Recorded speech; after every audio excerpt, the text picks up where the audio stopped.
Nestled in the heart of the Okan kingdom, the village of Abina was a place of tranquility and harmony, where traditions were honored and the spirits of the ancestors were revered. The villagers lived simple lives, their days filled with farming, weaving, and storytelling around the evening fire. At the center of this peaceful community was a young maiden named Anowa, whose beauty and kindness were unmatched. Her laughter brought joy to those around her, and her wisdom, even at a young age, was respected by the elders. Anowa's life seemed destined for happiness. She was the daughter of Kwame, a respected elder, and Ya, a skilled weaver whose Kent cloths were renowned far and wide. Anowa had many suitors, but her heart belonged to one man, Akno, a warrior of great renown. Akno was not just any warrior, he was a man of extraordinary strength and skill, a man who had never known defeat in battle. His victories had brought peace to Abina and ensured its prosperity. It was said that he was favored by the gods themselves. Anowa and Ikenga's love blossomed like the wildflowers that grew on the outskirts of the village. They met by the riverbank, where the clear waters mirrored the blue sky and the tall palm trees swayed gently in the breeze. Anowa was collecting herbs for her mother when Akno, returning from a successful hunt, saw her. Their eyes met, and in that moment, they both knew their fates were intertwined. Akno approached her, his voice deep and resonant. Anowa, daughter of Kwame, your beauty outshines even the sun. I have heard of your wisdom and kindness. I am Akno, and I have fought many battles, but none as fierce as the one waged in my heart since I first saw you. Anowa blushed, her heart pounding. Akno, your name is known throughout the land. It is said that you have never been defeated. But it is not your strength that draws me to you, but your heart, for I see in you a man of honor and courage. From that day on, they were inseparable. The villagers spoke of their love, and the elders gave their blessing for their union. Anowa and Akno spent their days together, dreaming of a future filled with love, children, and the prosperity of their people.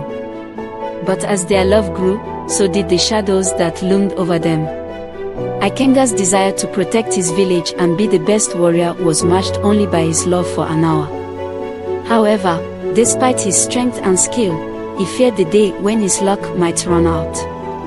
The village had many enemies, and Akno knew that one defeat could bring ruin to Abina. This fear gnawed at him, especially as their wedding day approached. One night, under the light of the full moon, Akno visited a powerful diviner named Adam, who lived deep within the forest. Adam was known to commune with the gods, and it was said that his prophecies never failed. Akno explained his fears, and Adam, after consulting the spirits, told him of a way to ensure his continued success in battle. The gods favor you, Akno, Adam said, his voice grave. But even the mightiest warrior can fall. There is a way to ensure that you never taste defeat, but it comes at a great cost. Akno, desperate to protect his village and keep his status, asked, "What must I do, wise one?" "I will do anything." Adam hesitated before speaking. "The gods demand a sacrifice, not of blood, but of life. The woman you love, Anowa, must offer her womb as a vessel of power. If she agrees, she will never bear children, but you will be invincible, blessed by the gods to never lose a battle." Akno was stunned. The thought of Anowa, whom he loved so dearly, never bearing children, was a heavy burden. But the lure of invincibility, of being the greatest warrior ever known, was too powerful to ignore. He returned to the village, his mind in turmoil. That night, as they sat by the riverbank, Akno shared Adam's words with Anowa. Tears welled in his eyes as he spoke. "Anowa, my love, the gods have offered me a way to ensure that I never lose a battle, that I can protect you and our village forever. But the price is great. They ask for your womb as a sacrifice. If you agree, you will never bear children." Anowa was silent, her heart heavy with the weight of his words. She loved Akno deeply and knew how much being a warrior meant to him. She also understood the importance of his role in protecting their people. After a long silence, she looked into his eyes and said, Akno, I love you more than life itself. If this is the price to ensure your safety and the safety of our village, then I will give my womb to the gods. Our love will be our legacy, and I will find joy in your victories. Akno was overwhelmed with emotion, his heart torn between love and guilt. But the decision was made. The following night, under the full moon, Anowa and Akno went to the sacred grove, where Adam performed the ritual. Anowa offered her womb to the gods, and in return, Akno was blessed with invincibility. After the ritual, Ikenga's prowess in battle grew even more formidable. He became a legend, his name spoken with awe and reverence. No enemy could stand against him, and the village of Abina prospered like never before. The villagers saw him as a savior, and Anowa was praised for her sacrifice, though few knew the true cost of her decision. Anowa found solace in the love she shared with Akno. Though she would never bear children, she dedicated herself to helping others in the village. She became a healer, using her knowledge of herbs to tend to the sick and wounded. Her wisdom and kindness only grew, and she was respected by all. But as the years passed, the weight of her sacrifice began to take its toll. Anowa watched as other women in the village bore children, their laughter filling the air. She saw the joy in their eyes, a joy she would never know. Though she never spoke of it, a deep sadness settled in her heart. Akno, now a mighty warrior feared by all, became more distant as his fame grew. He was often away, leading raids and protecting the village from enemies. When he returned, he was celebrated with feasts and songs, but the connection between him and Anowa began to fade. The love they once shared was overshadowed by Ikenga's obsession with power and his growing ego. One day, a messenger arrived in the village with news that a powerful enemy tribe was gathering forces to challenge Akno. The village elders were concerned, but Akno, confident in his invincibility, brushed off their worries. No one can defeat me, he declared, for I am blessed by the gods. Anowa, who had always supported Akno, felt a sense of dread. She knew the gods were fickle, and she feared that their blessing might not last forever. She tried to speak with Akno, to warn him of her concerns, but he was too consumed by his own pride to listen. As Akno prepared for the impending battle, word came from a neighboring village that Afia, the daughter of a powerful chief, had expressed interest in him. Afia was known for her beauty and cunning, and her father's tribe was wealthy and influential. The chief proposed an alliance through marriage, offering Akno not only wealth but also an army to ensure his continued dominance. Akno, enticed by the offer, began to entertain the idea of taking Afia as his second wife. The thought of having an army at his command, of expanding his power even further, was too tempting to resist. He convinced himself that this was for the good of the village, that with Afia's tribe by his side, Abina would be safe forever. But deep down, Akno knew that this was not about the village. It was about his own ambition, his desire to be remembered as the greatest warrior who ever lived. He tried to push thoughts of Anowa and her sacrifice out of his mind, but her face haunted him, a constant reminder of the love and trust he was about to betray. The night before he was to leave for battle, Akno sat with Anowa by the riverbank, as they had done so many times before. The moon was full, its light reflecting off the water. Anowa sensed something was wrong and asked, Akno, my love, what troubles you? Akno hesitated, then said, Anowa, the gods have blessed me with power, but I fear it is not enough. A powerful tribe has offered an alliance through marriage. If I take Afia as my second wife, their army will join us, and Abina will be safe forever. Anowa's heart froze. She had given up everything for Akno, even her ability to have children, and now he was considering taking another wife. The pain of his words cut deep, and she felt the sting of betrayal like a blade to her heart. She looked into his eyes, searching for the man she once loved, but all she saw was ambition and greed. Anowa took a deep breath, trying to steady her trembling hands. She felt as though the ground beneath her was giving way, and her world was crumbling. Akno, she began, her voice barely above a whisper, I sacrificed everything for you. My womb, my future, my dreams of motherhood, all so you could be the warrior you are today. And now you speak of taking another wife, as if I am nothing more than a stepping stone on your path to power. Akno looked away, unable to meet her gaze. He knew she was right, but his desire for power had clouded his judgment. Anowa, he said, struggling to find the right words, you are everything to me, but this is about more than just us. The safety of our village depends on this alliance. Afia's tribe is powerful, and with their support, no one will ever dare to challenge us. Anowa's heart ached with a pain she had never known. And what of me, Akno? What of the promises we made to each other? You speak of the village, but I see the truth in your eyes. This is about your ambition, not the people you claim to protect. Akno remained silent, his guilt consuming him.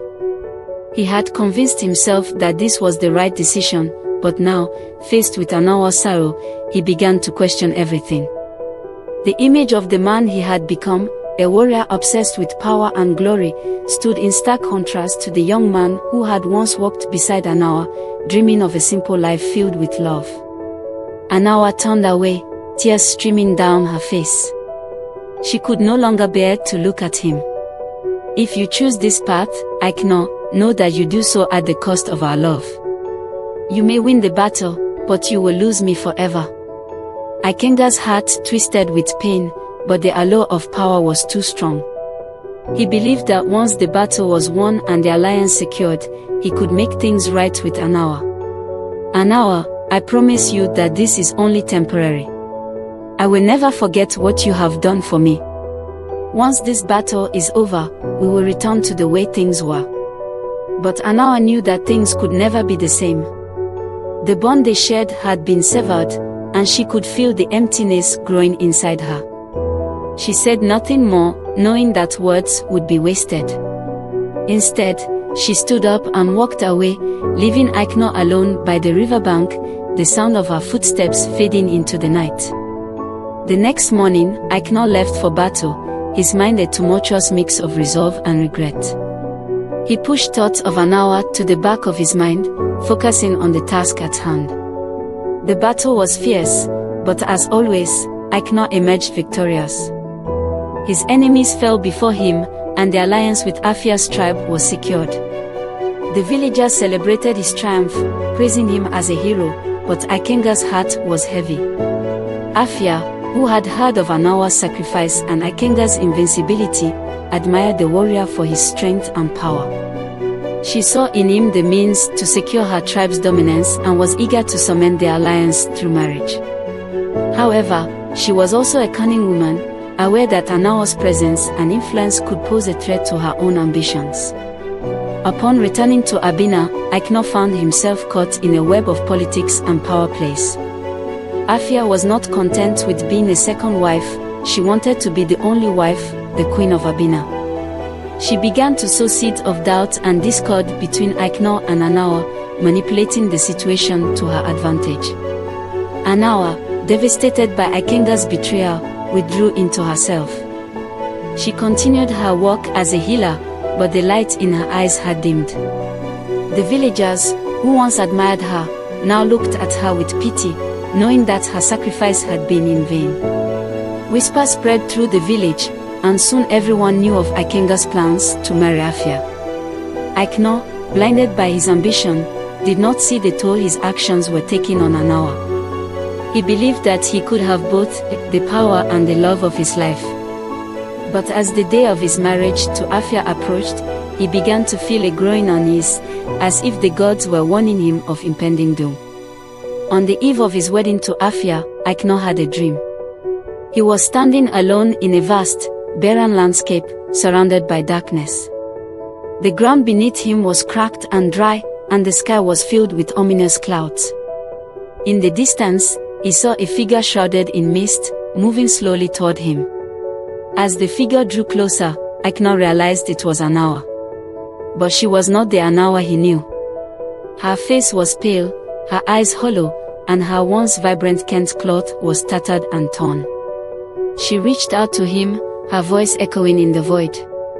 Akno, you have betrayed me, and now the gods have turned their backs on you. Your power is fleeting, and your victories are hollow. Without love, you are nothing. Akno awoke with a start, his heart pounding. The dream left him shaken, and for the first time, he felt the weight of his choices. He knew he had betrayed the woman who had given up everything for him, and the thought of losing her forever filled him with dread. On the day of the wedding, the village was filled with celebration. The drums beat loudly, and the air was thick with the scent of food and flowers. Afia, dressed in the finest garments, stood beside Akno, her smile one of triumph. But Ikenga's mind was elsewhere, haunted by the memory of Anowa and the dream that had foretold his downfall. As the ceremony began, the sky darkened, and a cold wind swept through the village. The elders looked to the heavens, sensing that something was amiss. Akno, too, felt a chill in his bones, but he pushed the feeling aside, determined to see the ceremony through. Just as the vows were about to be exchanged, a loud crack of thunder echoed across the sky. The villagers gasped in fear as the ground beneath them trembled. The wind grew stronger, and the sky opened up, pouring rain down upon the village. In the midst of the chaos, Anowa appeared at the entrance of the ceremony grounds, her presence commanding the attention of all. She was soaked to the bone, her Kent cloth clinging to her body, but her eyes burned with a fierce determination. The villagers parted, allowing her to approach Akno and Afia. Akno stared at her, his heart aching with guilt and shame. Anowa, he whispered, "What are you doing here?" Anowa's voice was steady and strong. "I am here to remind you of the vow you made to me, Akno. I gave up my future for you, and in return, you have betrayed me. The gods have not forgotten, and neither have I." Afia, sensing the power shift, tried to interject, but Anowa silenced her with a single glance. "You may have won his heart with promises of power, but you will never have his soul. That belongs to me, and it is a soul that is now cursed." Akno felt the weight of her words, the truth of them sinking deep into his heart. He knew that he had made a grave mistake, and now he would pay the price. The power he had sought so desperately had come at the cost of his humanity, and he realized that without Anowa, it was all meaningless. In a moment of clarity, Akno fell to his knees before Anowa, tears streaming down his face. "Anowa, I have wronged you in ways that can never be forgiven. I was blinded by ambition, and I lost sight of what truly mattered. Please, forgive me."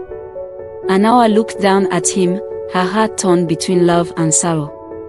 "Akno, I loved you once, with all my heart. But the man I loved is gone, replaced by someone I no longer recognize. The gods have already passed their judgment, and I fear that our fates are sealed." The rain continued to pour, washing away the remnants of the ceremony. Afia, realizing that her plans had been foiled, slipped away into the shadows, her ambitions crushed. The villagers, witnessing the downfall of their once great warrior, could only watch in silence as Anowa turned and walked away, leaving Akno alone in the storm. In the days that followed, the village of Abina was a somber place. The once celebrated warrior, Akno, was now a broken man, his spirit crushed by the weight of his guilt and the loss of Anowa. The power he had gained from the gods began to wane, and soon, he found himself struggling in battles that he once would have easily won. The villagers, who had once praised him, now whispered of the curse that had befallen him. They spoke of how the gods had turned their backs on Akno, and how his betrayal of Anowa had doomed them all. The crops began to fail, and the once prosperous village fell into despair. Akno, unable to bear the sight of his people suffering, made the decision to leave the village. He could no longer call Abina his home, for it was filled with memories of what he had lost. He wandered the land, seeking redemption, but the gods remained silent. His once great strength faded, and he became a shadow of the warrior he had been. Anowa, too, left the village, but she did not seek redemption. She had given up everything for love, only to have it betrayed. The pain of that betrayal had left her scarred, and she knew that she could never return to the life she once knew. Instead, she wandered the forest and plains. Her heart ached with loss, yet she found solace in the knowledge that she had stayed true to herself, even when everything else had fallen apart. As the years passed, the legend of Akno and Anowa spread far and wide, a tale of love and betrayal, of power and its consequences. The villagers of Abina never forgot the price of ambition, and they passed down the story to future generations, a warning to those who might be tempted to sacrifice love for the fleeting allure of power. Ikenga's name became synonymous with hubris, a reminder of what happens when one loses sight of what truly matters. And Anowa, though her heart was broken, became a symbol of resilience, of the strength it takes to stand by one's principles, even when the world crumbles around you. And so, the story of Akno and Anowa was etched into the history of the land, a tale as old as time, yet as relevant as the day it was first told.